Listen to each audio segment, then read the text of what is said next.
அன்பார்ந்த வாடிக்கையாளர்களே, சேலம் சீலநாயக்கன்பட்டியில் இருந்து நாமக்கல் செல்லும் வழியில் புதுச்சத்திரம் பஸ் ஸ்டாப்பிலிருந்து நவனி கிராமம் செல்லும் வழியில் ரோடு பாயிண்டில் SMP நகர், இந்த நகரில் வடக்கு திசை பார்த்து 25க்கு 40 25க்கு 40 6 வீட்டுமனைகள், வடக்கு பார்த்து 2 வீட்டுமனைகள், தெற்கு பார்த்து 4 வீட்டுமனைகள் விற்பனைக்கு வந்துள்ளது. பாருங்கள், ரோடு பாயிண்ட் பாருங்கள், அற்புதமான இடம் இது.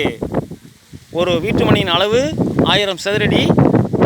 இது மார்க்கெட் ரேட்டில் இருந்து சூழ்நிலை காரணமாக விலை குறைத்து தரப்படும்னு லேண்ட் ஓனர் சொல்லியிருக்காங்க.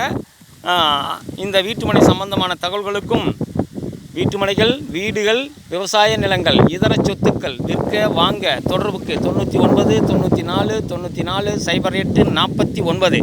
வாடிக்கையாளர்களே, ரியல் எஸ்டேட் சம்பந்தமான தகவல்களுக்கு நமது யூடியூப் சேனல் மகளிர் டிவியை சப்ஸ்கிரைப் பண்ணுங்கள், லைக் பண்ணுங்கள், ஷேர் பண்ணுங்கள். நன்றி, வணக்கம்.